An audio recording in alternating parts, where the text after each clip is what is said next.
I up my fluffy ducks. Start coming on, say hello. New Year and all that lot. Not had the best Christmas, if I'm going to be honest, or New Year. My girlfriend's been ill, and we've we've had a bit of a traumatic time.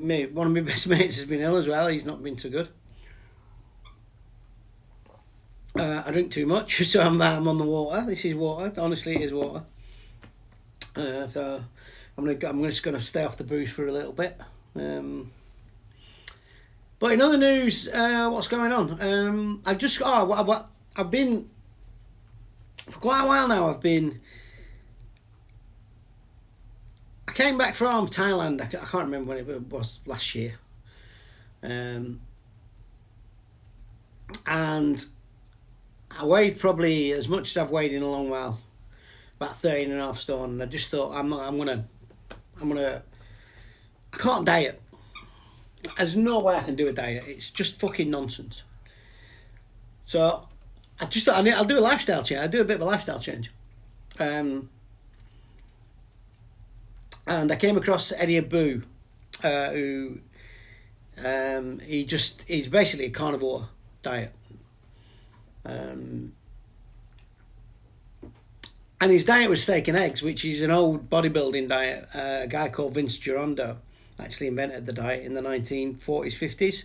He was called the Iron Guru, and he used to train all the Hollywood stars and get them fit for movies, and and get them the old Kirk Douglas and people like that, Johnny Weissmuller and people like that, and so he was, and his diet was steak and eggs, and steak and eggs diet is basically you eat steak and eggs in the morning, you eat steak and eggs at lunch, and you eat steak and eggs at dinner.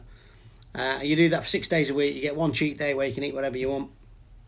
And you lose weight because you're not taking in an awful lot of carbohydrate. You're just taking in a lot of protein. You cook everything in animal fat. You don't cook all this fucking vegetable oil and shit like that. Do not use vegetable oils. The only oil you should be using, if you're going to use it, I would recommend you use lard. If you can use lard or butter to cook in. But if you're going to use an oil, then use a cold pressed oil. Actually, something that's got oil in it, like olives or avocado. When you see these like vegetable oils, you squeeze a fucking carrot and see how much oil comes out. There ain't fucking none. It's processed shit. Vegetable oil is a byproduct of I think it's one of the chemical industries that they. I think it was Rockefeller, something like that. It's either vegetable oil or sunflower oil, one of them. But these are just byproducts, and they wanted to sell them, and they paid vast amounts of monies to doctors and health boards and people like that to push these healthy oils. And you can check this is all facts. It's not me being a conspiracy theorist, which I am obviously. I'll come on to that in a minute. And they paid basically to change our diet. And it's the same with the cereal thing, the food pyramid. The food pyramid is the wrong way up. 6 portions of grain and all that lot, and 1 portion. Bollocks, should be the other way around. South Park got that right a few years ago. Who knew? So I came across the Eddie Abu thing and I started doing it. And I couldn't just do the steak and eggs, because I like my veggies. So I started adding in a few veggies. And every now and again, some carbs. I didn't stop drinking. I drank all the way through. And I weighed myself this morning, I'm 11.5 stone. And I've done nothing. Nothing. Last couple of months, I've been going to the gym. But probably putting weight on because I'm trying to get some muscle back, because when I broke my arm, I've become really weak and I'm getting to 60 and I need to, make sure I retain some muscle mass, otherwise I'll be fucking falling over soon. You break your arm when you fall over, weirdly enough. So yeah, I'm going to do that. So yeah, and that's all. I've done it by doing that, and I feel better. I don't have this, where you're eating bread, and, especially white bread and pasta and pizza dough. I just can't eat that stuff anymore, and it just blows me up and makes me feel bloated. We went out for a meal, me and the kids, earlier in the week, and I had one piece of a garlic pizza, and mate, that wasn't good. Within about 2 hours, my body went, I ain't having that in there anymore, because I've got used to not processing that crap. And I used to get a really bad, so I'd wake up in the morning with a really bad, like, rumbling stomach, and I'd think, oh, you know, what's that? And I worked out now, it's my gut trying to process the shit I was putting in it. You know, and it's all the gas and everything inside, so... Yeah, so, you know, if you want to lose weight, I would try that. I would certainly try it. And it's single source ingredients. Don't do whatever. Check your labels when you're buying stuff at the supermarket. It's a great example. I wanted to do a tomato sauce. I cooked a joint of beef and I wanted to do some tomato sauce, like a chili sauce with it. And, you know, you look at cans of tomatoes and stuff like that. And it's like, special offer, And there was this fancy Italian can, which was £1.75, I think. And I'm looking at that thinking, look, you know, that's expensive, you know, like 75p for a can of Napoli or whatever that famous brand is. But then when I picked it up, you find out why it's more expensive. Because when I turned the fancy Italian brand round, it said ingredients, 99.8% tomatoes, 0.2% salt. So they'd obviously added some salt in there. The Napoli ones were 70% tomatoes. This is a tin of tomatoes. Tin of tomatoes. But they were only 70% tomatoes. And the rest of it was like just shit. Just shit. And the amount of rapeseed oil and stuff they put in products is mental. Everything's got it in. Even stuff like when you go and look at buying, like, say, a pre-cooked chicken. And you look at it and you think, it's a chicken. It's been it's been spit roasted. It's going to have chicken in it. It has a load of brown sugar and stuff like that because they use it as a colouring and stuff like that.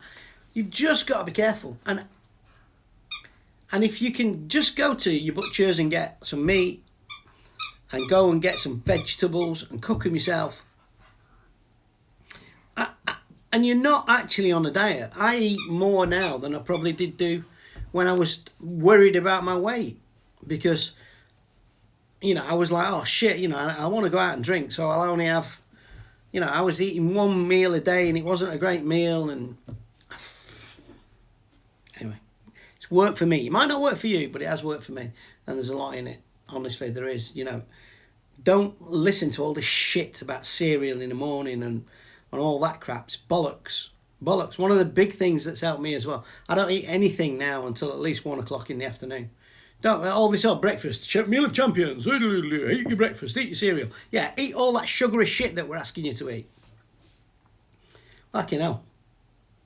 I'm talking about conspiracy theories a minute ago. There's a guy called Stephen Bartlett. And Stephen Bartlett is an entrepreneur. I think he was 22. He's a multimillionaire. He's been on the Dragon's Den. He's done all sorts of stuff. He's got the most popular podcast in Europe, and he has had for the last 3 years. And he was a media darling, an absolute media darling. But just recently, over the last 12 months, he's been having some more controversial characters on. He's been having people on who disagreed with the lockdowns and who disagreed with the vaccines and who were questioning, you know, what you know, the heart, you know, why our heart disease has gone up, why strokes have gone up, especially in young people, and all these things. And he's had people on, you know, just with theories about stuff that the media don't particularly, or the government doesn't particularly like. And then the BBC, our BBC, of then now trying to debunk him. They're trying to discredit him. This is a guy who is not a journalist. He's not, you know, well, he's not getting paid because he's getting paid off his podcast, but he's not getting paid by anyone else because he's a multimillionaire. He's I think he's a billionaire even, this guy. And it's just amazing how these state-run organisations go after people who they disagree with. You know, they did it with Rogan in America. They did it with Russell Brand. Look at Russell Brand. They went after Russell Brand. Whatever happened to the rape charges about Russell Brand? Nothing, because there were none. But they were trying to discredit him. They were trying to discredit him. You know, and it's same with Rogan, when Rogan was taking ivermectin during the COVID, and people were lambasting him, saying, oh, he's telling people to take horse tranquilizers and this and that, you know. But no one's come on since and gone, oh, by the way, the FDA have now approved ivermectin as an effective medicine against COVID-19. No one's gone on and apologised. But to be honest with you, Joe Rogan doesn't need people to apologise, because he has more subscribers than ABC, NBC, MSNBC, all of them put to fucking together. Because I think people are beginning to wake up and understand that your government isn't necessarily telling you the truth. And we know that with this Labour lot, don't we, that's just come in. Because they told us anything to get in, and now they'll tell us, they're just saying, no, we're not doing that. You know,